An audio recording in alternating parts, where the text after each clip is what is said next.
नमस्कार दोस्तों। दोस्तों, अगर आप कोई न्यू कार परचेज़ करना चाहते हैं या कोई ओल्ड कार परचेज़ करना चाहते हैं, बैंक्स आपको दोनों के लिए फाइनेंस प्रोवाइड करते हैं। न्यू कार फाइनेंस पे मैं ऑलरेडी वीडियो बना चुका हूँ, उसका लिंक आपको नीचे डिस्क्रिप्शन बॉक्स में मिल जाएगा। लेकिन अगर आप कोई यूज़ कार लेना चाहते हैं तो आज का ये वीडियो खास आपके लिए है। आज मैं आपको बताऊंगा कि आप यूज़ कार फाइनेंस कैसे अवेल कर सकते हैं, क्या क्या डॉक्यूमेंट्स चाहिए, क्या इंटरेस्ट रेट है, मैक्सिमम कितना लोन मिलता है, कार की वैल्यूएशन कैसे होगी, कार की लाइफ कितनी होनी चाहिए। इन्हीं सब चीज़ों पे आज बात करेंगे। तो आप ये video start to end without skipping देखें ताकि आप easily used car finance avail कर पाएँ। मैं हूं आपका दोस्त रोहित, स्वागत करता हूं आप सबका टेकी पंडित में। जुड़े रहिए हमारे साथ ऐसे और भी इंफॉर्मेशनल वीडियोस के लिए। तो आइए स्टार्ट करते हैं आज का ये वीडियो।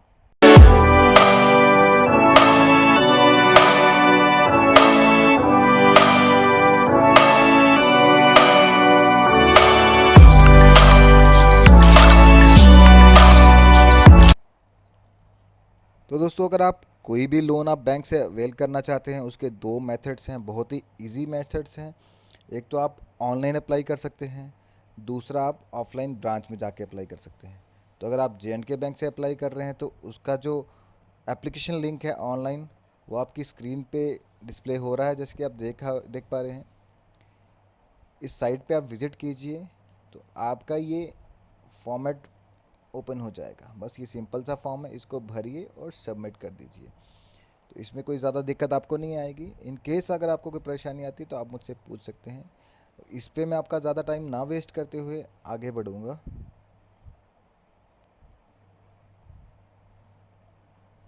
तो ये पर्पज़ क्या है, अगर आप यूज़ कार फाइनेंस लेना चाहते हैं तो कार की एज जो है वो 5 ईयर से ज़्यादा नहीं होनी चाहिए।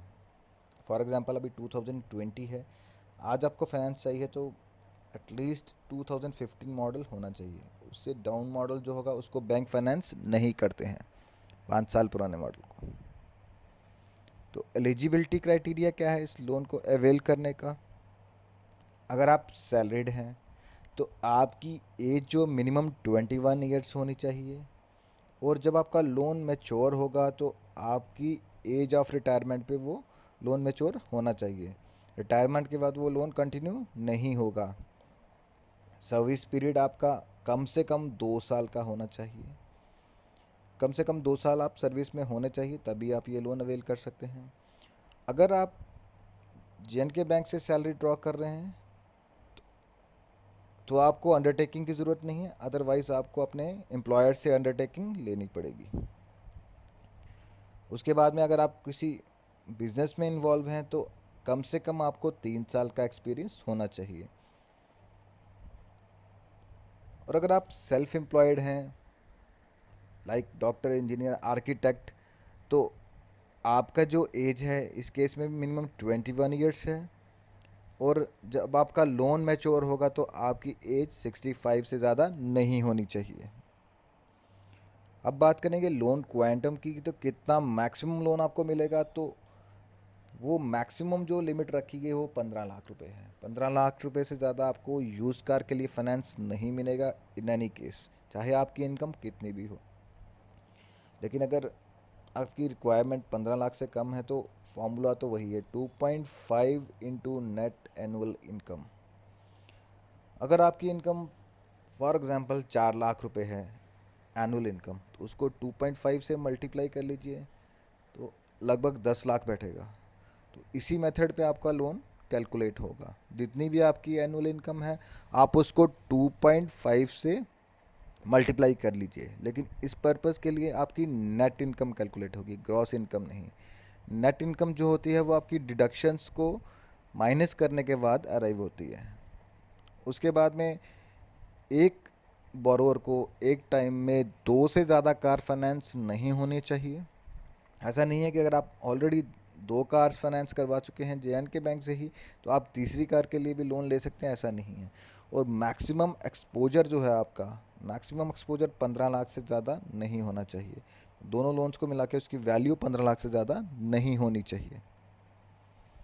उसके बाद में डॉक्यूमेंट्स की बात करें तो सबसे पहले आपका वैलिड एड्रेस प्रूफ होगा। वैलिड एड्रेस प्रूफ में आपका हो सकता है पासपोर्ट, आधार कार्ड, इलेक्ट्रिसिटी बिल, अगर पाइप्ड गैस कनेक्शन है तो उसका bill, water bill, postpaid connection का बिल, लैंडलाइन टेलीफोन बिल। तो ये सब प्रूफ्स आप एज ए डॉक्यूमेंट प्रूफ दे सकते हैं। उसके बाद में आईडी प्रूफ की बात करें तो आईडी प्रूफ में आपका वोटर कार्ड भी हो सकता है, ड्राइविंग लाइसेंस भी हो सकता है, पैन कार्ड भी हो सकता है। लेकिन पैन कार्ड जो है वो मैंडेटरी है, क्योंकि पैन कार्ड से ही आपका सिबिल स्कोर, क्रिफ स्कोर निकलता है और उसी से आपको लोन सैंक्शन किया जाता है। तो वो पैन कार्ड एक तरह से मैंडेटरी है। उसके बाद में बात करेंगे इनकम प्रूफ की। तो इनकम प्रूफ अगर आप सैलरीड हैं तो आपकी एटलीस्ट लास्ट 3 मंथ्स की सैलरी स्लिप्स चाहिए होंगी। उसके बाद में आपका लास्ट 2 साल का फॉर्म 16 चाहिए होगा। तो सैलरी स्लिप्स और फॉर्म 16 ये दोनों आपको आपके एम्प्लॉयर से मिल जाएंगे। और अगर आप नॉन सैलरीड हैं, बिजनेसमैन हैं, तो कम से कम 2 साल की आईटीआर आपकी होनी चाहिए, इनकम टैक्स रिटर्न। उसके अलावा आपकी जो फर्म की ऑडिटेड बैलेंस शीट है और profit and loss statement last 2 साल की। उसके बाद में बात करेंगे इंटरेस्ट रेट की। तो अगर आप लोन जो पीरियड अवेल कर रहे हैं वो 4 साल तक का है तो आपका परसेंटेज रहेगी RLLR प्लस 3.7%। तो RLLR जो है वो एट प्रेजेंट जो है वो 7.2% है JNK बैंक की। तो ये वेरी करती रहती है, तो इसके लिए आप लेटेस्ट रेट्स चेक कर लें। और अगर आपका लोन पीरियड जो है वो 4 साल से ज़्यादा का है तो RLLR प्लस 4.75%। तो ये था इंटरेस्ट रेट। ये चेंज होते रहते हैं, लेटेस्ट रेट्स आप चेक करते रहें। उसके बाद में बात करेंगे रीपेमेंट की। तो लोन रीपेमेंट के लिए मैक्सिमम 72 मंथ्स का पीरियड रखा गया है, यानी कि 6 साल। लेकिन अगर आपकी व्हीकल की एज जो आप परचेज़ कर रहे हैं उसकी एज 3 साल से कम की है, फॉर एग्ज़ाम्पल अगर आप 2020 में परचेज़ कर रहे हैं तो अगर आप 2019 मॉडल या 18 मॉडल परचेज़ कर रहे हैं तो आपको 72 मंथ्स का टाइम मिलेगा लोन को चुकाने के लिए। 72 EMIs में आप लोन चुका सकते हैं। लेकिन अगर आपकी व्हीकल की एज जो आप परचेज़ करने जा रहे हैं 3 साल से ज़्यादा पुराना है, उस केस में आपको 48 मंथ्स मिलेंगे, यानी कि 4 साल मिलेंगे लोन रीपे करने के लिए। और व्हीकल की एज जो है वो 5 साल से ज़्यादा नहीं होनी चाहिए, ये मैं आपको ऑलरेडी बता चुका हूँ। और नॉर्मली इसमें प्रीपेमेंट अलाउड नहीं है। वैसे आप बाकी लोन्स पे प्रीपेमेंट कर सकते हैं, लेकिन इसमें प्रीपेमेंट अलाउड नहीं है। प्रीपेमेंट मतलब अगर आप जल्दी रीपे करना चाहते हैं, आपके पास पैसा है, आप जल्दी इसको डाल के लोन ख़त्म करना चाहते हैं, तो ये बैंक अलाउ करता है 6 महीने के बाद। और वो भी पेनल्टी चार्ज होगी आपको 2% की, अगर आप लोन को प्रीपे करना चाहते हैं। उसके बाद है मार्जिन।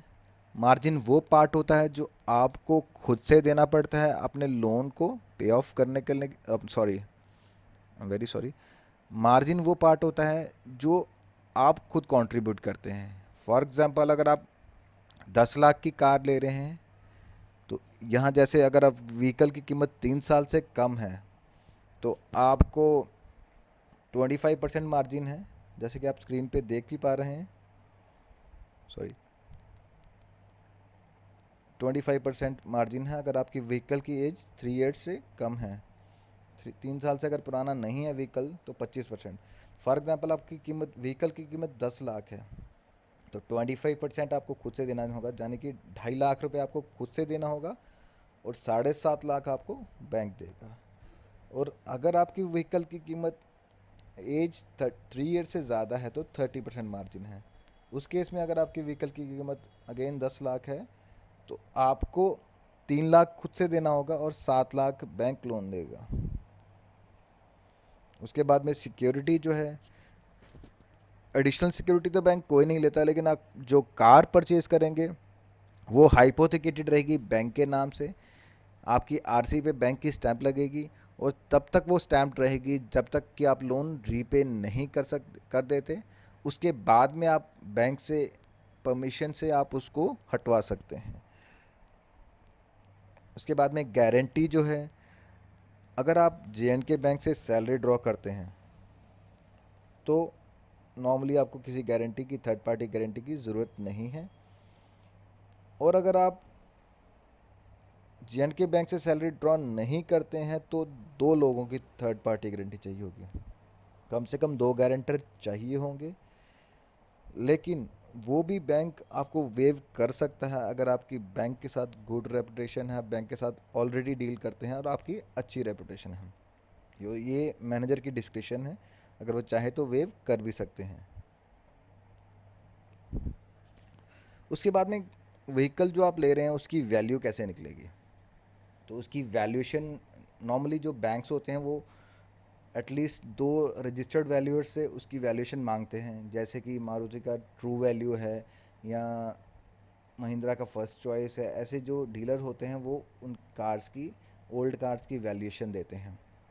और इसका एक सिंपल सा फॉर्मूला भी है, जैसे आपकी स्क्रीन पे आपको व्यू हो रहा है। अगर आपकी कार की एज 6 महीने से ज़्यादा नहीं है तो 5% डेप्रिसिएशन होगी वैल्यू पे। फॉर एग्ज़ाम्पल 10 लाख की कार है तो 5% आप निकाल लीजिए। वैसे ही अगर आपकी कार की कीमत एज 6 महीने से ज़्यादा और 1 साल तक है तो 15% है। तो वैसे ही ये पूरा चार्ट आपको दिखा रहा है, अगर आपकी कार की एज 4 साल से ज़्यादा है बट 5 साल से ज़्यादा नहीं है तो 50% है, मैक्सिमम 50% है। तो इस तरीके से इसकी डेप्रिसिएशन होती रहती है वैल्यू की। ऐसा नहीं है कि आप अपने से कुछ भी वैल्यू दे देंगे तो उस पर बैंक फाइनेंस कर देगा, ऐसा नहीं होता। ये एक फॉर्मूला है, उस पर ये डेप्रिसिएशन कैलकुलेट की जाती है। और उसके अलावा बैंक आपसे वैल्यूअर्स की इनवॉइस पे वैल्यूएशन रिपोर्ट मांगेगा। लास्ट में आपके चार्जेस हैं। Charges 0.5% of the loan amount plus applicable charges, GST और जो भी चार्जेस होंगे, मिनिमम 1500, मैक्सिमम 15,000। तो आई होप आपको सब समझ आ गया होगा, मैंने आपको डिटेल में बता दिया है। लेकिन फिर भी अगर आपके कोई डाउट्स हैं, कोई क्लैरिफिकेशंस है तो आप मुझसे कमेंट बॉक्स में कमेंट करके पूछ सकते हैं। जैसा कि आप मेरे प्रीवियस वीडियो में देख चुके होंगे, मैं सबके कमेंट को रिप्लाई कर सकता हूं। तो आप कोई भी क्वेश्चन पूछ सकते हैं। और अगर आपको ये वीडियो पसंद आया तो प्लीज़ इस वीडियो को लाइक करें और मेरे चैनल को सब्सक्राइब करें। Thanks for watching.